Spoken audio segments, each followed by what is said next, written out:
dear students, hope you all are safe and fine at home. Following all the instructions in this challenging time is really a need of time, dear children. So keep yourself safe and aware. I wish you all are following your online study program initiated by our school. It is really going to benefit you a lot. So let's start our today's journey of study at home. And now in the first part of this chapter we have discussed the adjectives and its kind.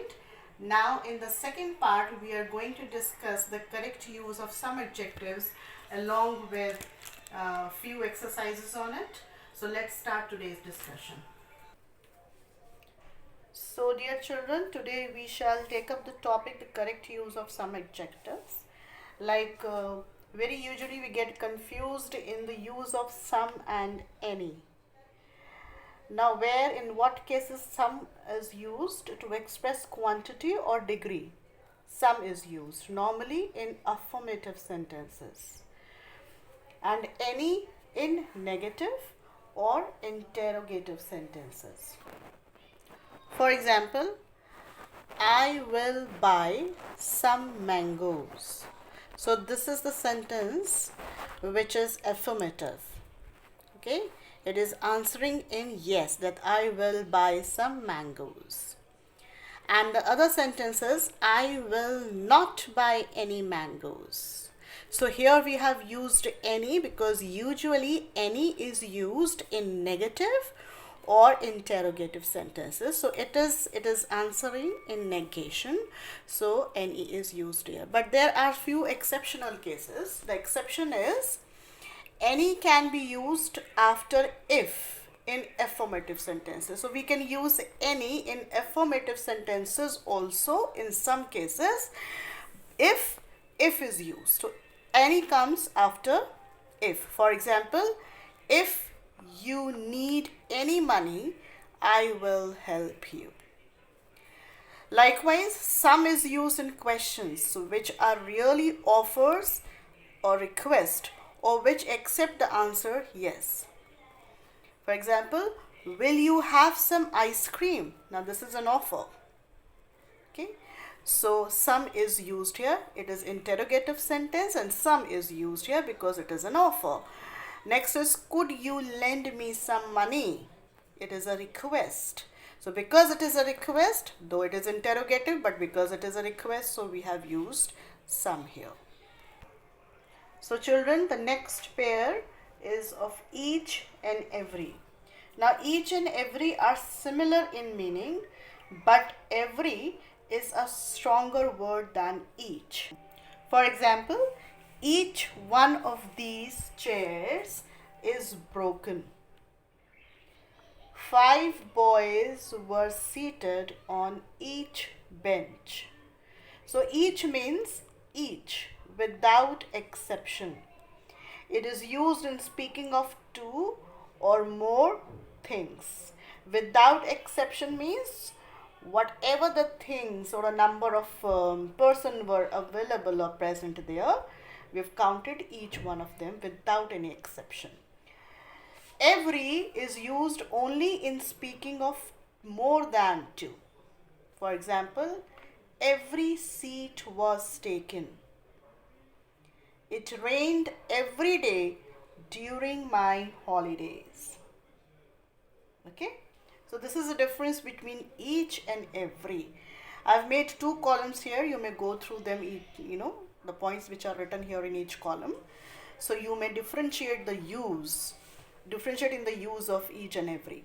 Like the first one, each directs attention to the individuals forming any group, whereas every directs attention to the total group.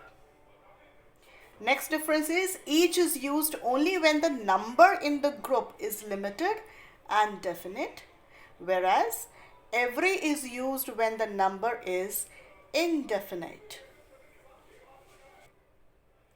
Children, now note carefully the use of little, a little, the little. Now little means not much, that is hardly any. There is nothing. It means that there is nothing. Thus, the adjective little has a negative meaning. That means it goes in negation. For example, there is little hope of his recovery. That is, he is not likely to recover. When we use little here in this sentence, it means that there is no chances of his recovery. He showed little concern for his nephew. That means he shows no concern at all for his nephew. So it goes in negation. Next is a little. It means some, though not much. A little bit more than a little, but not much. And it has a positive meaning. Little has totally a negative meaning, but a little has somewhat a positive meaning. For example, a little tact would have saved the situation. A little knowledge is a dangerous thing. There is a little hope of his recovery. We have taken the same sentence as we had taken there. So here it meant that there was no chances of recovery, but here when we are using a little, it means that he may possibly recover. So a little means some, though not much.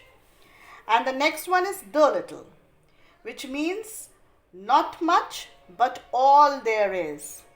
That means the total amount which was available, or total number that was available, was not much, but that is what all there was. For example, the little knowledge of carpentry that he possessed stood him in good stead. Now the sentence means the knowledge of carpentry he possessed was not much, but all that knowledge stood him in good stead. Now children, the next is, note carefully the use of these following words, that is few, a few and the few.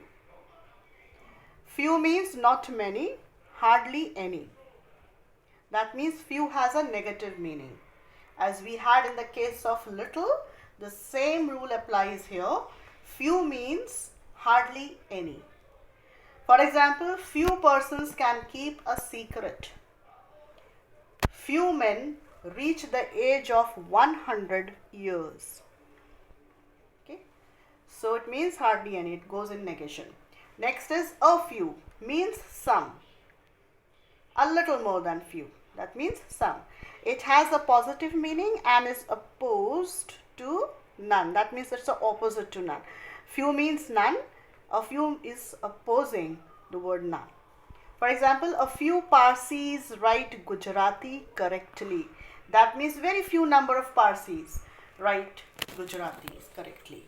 Next example is, a few words spoken in earnest will convince him. That means a very little number of words spoken would convince him. And the next is the few. The few means not many, but all there are. For example, the few remarks that he made were very suggestive. Now the sentence means the remarks that he made were not many, but all those remarks were very suggestive. The few friends he has are all very poor. That means the total number of friends that he had were all poor. Now children, I want all of you to do this assignment at home in your notebooks that you have made for English. And when the school will get open, we will discuss these exercises. And do your studies properly and be safe. And I've written few of the questions here. You attempt them in your English notebook. Thank you.